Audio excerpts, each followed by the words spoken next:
I'm 84 years old, and I need to tell you something that's going to make you angry. For 63 years, I was broke. Not poor, broke. There's a difference. Poor is circumstance. Broke is a choice you don't know you're making. I was making that choice every single day for 6 decades, and I didn't even know it. You think you know how to make money. You think you understand wealth. You don't. I didn't. And the reason I didn't is because everyone lied to me. My parents lied. My teachers lied. My husband lied. Society lied. They all told me the same story about money, and that story kept me broke until I was 63 years old. My name is Nancy. I'm 84, and I became a millionaire at 63.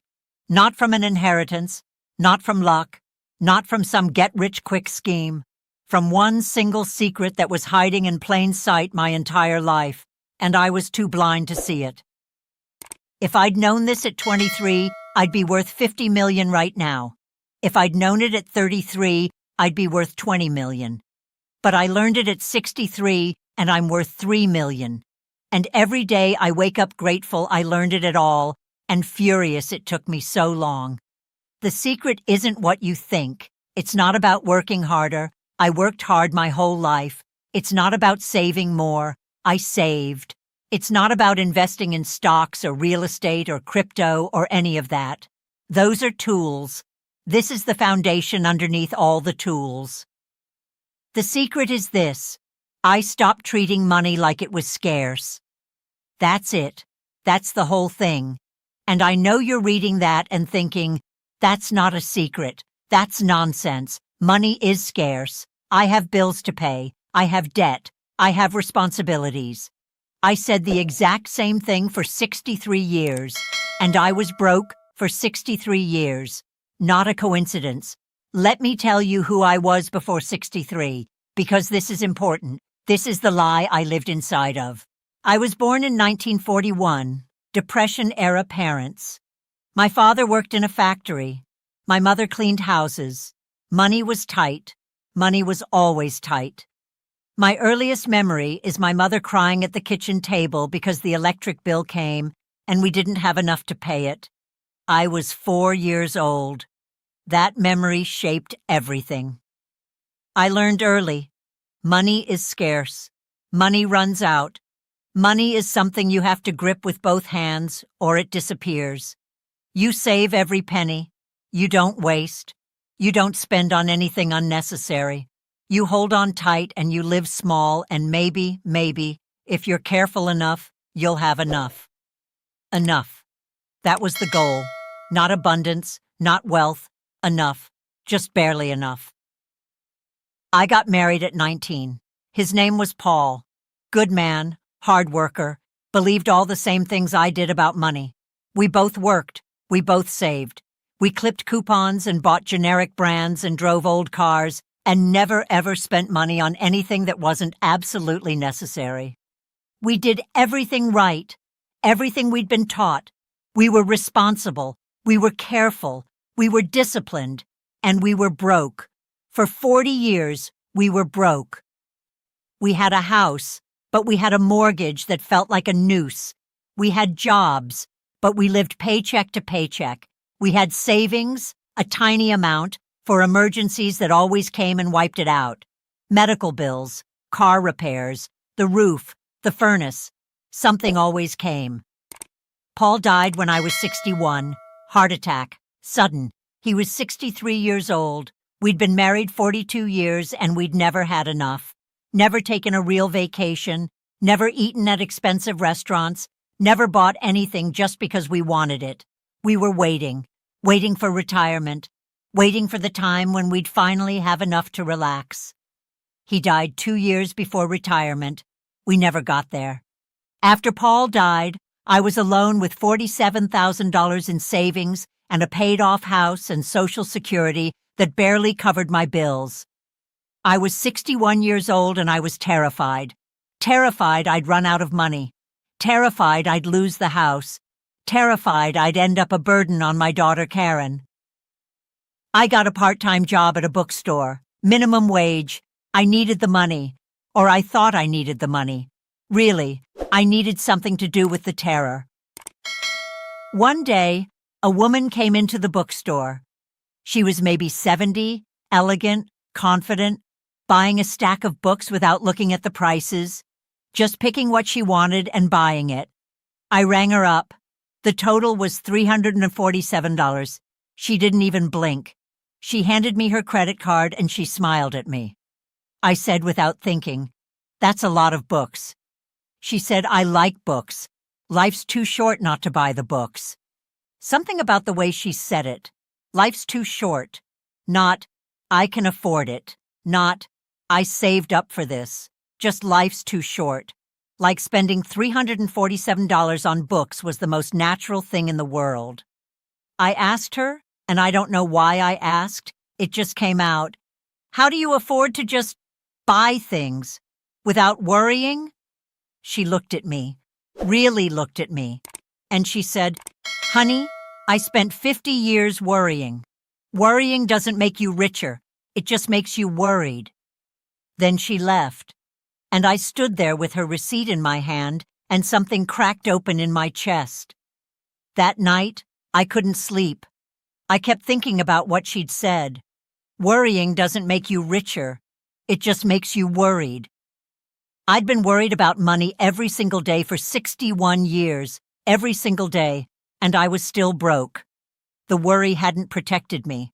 The fear hadn't made me wealthy. The scarcity hadn't created abundance. I started thinking about Paul, about how we'd lived. We'd been so careful, so disciplined. We'd said no to everything, no to vacations, no to nice dinners, no to new clothes unless the old ones were unwearable, no to pleasure, no to joy, no to anything that cost money and didn't absolutely have to be bought. And we died broke anyway. Paul was dead, and I was sitting in a house that was paid off, worth maybe $180,000, with $47,000 in the bank, working minimum wage at 61, still afraid of money, still treating it like it was about to disappear. What had all that fear gotten us? What had all that scarcity thinking bought us? Nothing. It bought us nothing. It bought us small lives and constant anxiety and the feeling that we were always one emergency away from catastrophe. And I realized, sitting in my kitchen at 2 a.m. with tea I'd made from a tea bag I'd used twice because wasting tea felt irresponsible, I realized I had two choices. I could keep living the way I'd always lived, scared, small, holding on tight, saying no, treating money like it was scarce, and I could die in 20 years having never had anything, having never done anything, having never been anything except afraid. Or I could try something different. The next day, I did something insane. At least it felt insane. It felt like jumping off a cliff. I went to a coffee shop, a nice one, and I ordered a latte, not a small coffee, a large latte, with real milk, $5.47. My hands were shaking when I paid. I sat down with that latte and I thought, this is $5.47 I could have saved. This is frivolous. This is irresponsible. But I drank it, and it was good, really good. Better than the instant coffee I'd been drinking for 40 years to save money. And something shifted. I went back the next day, and the next. For a week straight, I bought a $5.47 latte. I spent $38.29 on coffee in 1 week. Old Nancy would have been horrified. New Nancy was learning something. Money I spent on things that made me happy didn't disappear into a void. It turned into pleasure, into warmth, into the taste of good coffee and the feeling of sitting in a nice space and the experience of treating myself like I mattered. And the world didn't end. I didn't go broke. The $38.29 didn't bankrupt me. I started experimenting. I bought new clothes, not from the thrift store, from a real store. I bought a dress that cost $89 and it fit beautifully, and I wore it and I felt like a person who deserved to wear nice things. I went to a restaurant alone, ordered what I wanted without looking at the prices first. The meal cost $43. Old Nancy would have had a panic attack. New Nancy ate every bite and left a good tip. And something was happening, something I didn't understand yet. Money was coming back to me. Not the exact money I spent, but money. The woman at the bookstore offered me more hours. A friend asked if I could help with her estate sale, paid me $500 for 2 days of work. I found a $20 bill in an old coat pocket. Small things, but they kept happening. The more I spent, the more came back. Not because of magic, because I'd stopped choking the life out of my relationship with money. At 62, I took the biggest risk of my life. I took $10,000 from my savings, money I'd been hoarding in case of emergency, and I invested it, not in stocks, in myself. I'd always wanted to learn about antiques, always. Paul had thought it was a waste of time, a hobby, not a real skill. But I loved antiques. I loved the history, the craftsmanship, the stories in old things. I took a certification course, $3,000. I bought tools and books, $2,000. I rented a tiny booth at an antique mall, $300 a month. Old Nancy would have said this was insane, spending money you don't have on a hobby, at 62, when you should be saving every penny. New Nancy said, life's too short. What am I saving for? To die with money in the bank and nothing in my life? I started buying antiques at estate sales, fixing them up, selling them in my booth. I didn't know what I was doing. I made mistakes. I bought things that didn't sell. I underpriced things. I overpaid for things. But I learned. And slowly, the booth started making money. Real money. More than the bookstore. I quit the bookstore. I got a bigger booth, then 2 booths, then a small shop. And here's what I learned. Money flows to people who treat it like it flows. Money avoids people who treat it like it's scarce. Every time I was afraid to spend money on inventory, I made less money. Every time I invested boldly, bought the good piece even though it was expensive, trusted that it would sell, it did. The market rewarded confidence. It punished fear. At 65, I had 3 antique shops, and I was making $180,000 a year. More money than Paul and I had ever made combined, and I was spending it on good food, on travel, on nice clothes, on my granddaughter's education, on things that brought joy. And the more I spent, the more I made, not because spending creates money, but because I'd finally learned the secret that wealthy people know and broke people don't. Scarcity thinking creates scarcity. Abundance thinking creates abundance. When you think money is scarce, you make scared decisions.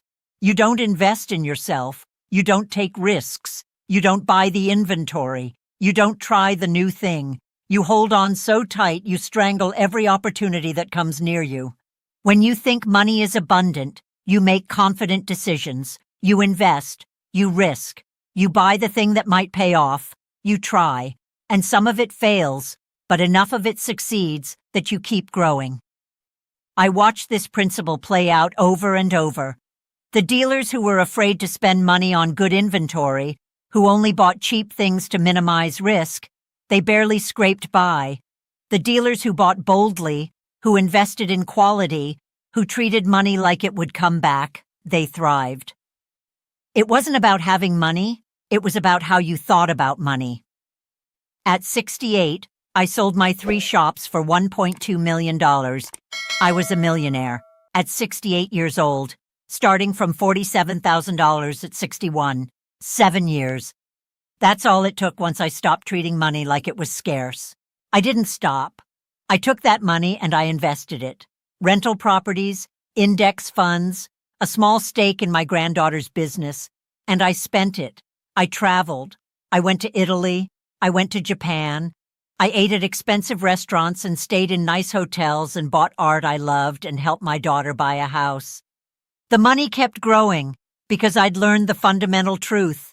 Money is energy. It flows. When you dam it up with fear, it stagnates. When you let it flow, it multiplies. I'm 84 now. I'm worth about $3 million. I live in a beautiful apartment with a view of the water. I eat good food. I help my family. I give to causes I care about. I spend money on things that bring joy, and the money keeps coming. Not because I'm special, not because I'm lucky, because I finally, at 63 years old, stopped believing the lie. The lie is everywhere. You've been soaking in it your whole life. The lie says money is scarce. You have to save every penny. You can't afford that. That's too expensive. You have to be careful. You have to sacrifice now so you'll have enough later. Later. There's that word again. Later is a lie too. Paul and I saved for later, and later never came. He died. Later died with him. The truth, the secret, the thing that made me a millionaire after 60 is this. Money is abundant. There is enough. More than enough. And the way you access that abundance is by stopping the stranglehold of scarcity thinking. This doesn't mean be stupid with money. I'm not telling you to blow your rent money on lottery tickets. I'm not telling you to rack up credit card debt buying things you don't need. I'm telling you that the fear-based, scarcity-based way you think about money is keeping you broke. The constant worry, the never-enough feeling, the terror of spending, the guilt about buying anything nice, the belief that wealth is for other people, not you. That thinking is a prison, and you have the key. The key is choosing to believe something different. Here's what changed for me, specifically, practically. I stopped saying I can't afford that. Every time those words came to my mouth, I changed them. Instead of, I can't afford that, I said, how can I afford that? Or, I'm choosing not to buy that right now. Or, that's not a priority for me. Words matter. I can't afford is scarcity. It's powerless. It's poor. I'm choosing is abundance. It's powerful. It's wealthy. I started tithing to myself. Every dollar that came in, I took 10% and I spent it on something that brought me joy. Not saved it. Spent it. On books, on good coffee, on nice soap, on flowers, on pleasure. Because I'd learned from Paul's death that life is short and later never comes, and if I was going to have money, I was going to enjoy having it. I invested in myself without apology, education, tools, better inventory. Anything that made me more capable, more skilled, more valuable, I bought it. Old Nancy would have seen this as wasteful spending. New Nancy understood this was the highest return investment available. I gave money away. This one felt insane. I was 63, barely building my business, and I started giving money to people who needed it. My daughter when she was struggling, homeless people on the street, charities, $20 here, $100 there.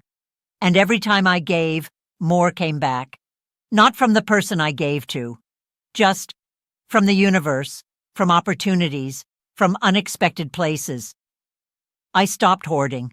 I'd spent 63 years hoarding money in case of emergency. And there was always an emergency. Always. The emergency fund just became a magnet for emergencies. When I stopped clutching so tight, when I started trusting that I'd be okay, the emergencies slowed down. My car stopped breaking down as much. My health got better. The catastrophes stopped coming.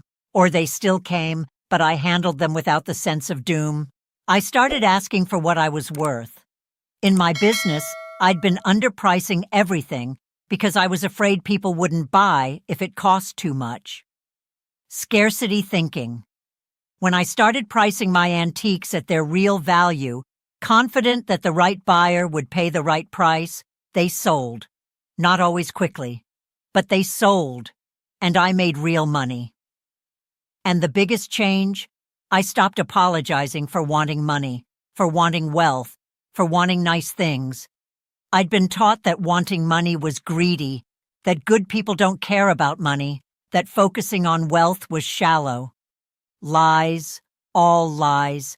Money is a tool, wealth is freedom, and there is nothing virtuous about being broke. Nothing. Poverty doesn't make you holy. It makes you stressed and limited and unable to help anyone, including yourself. I'm 84 years old.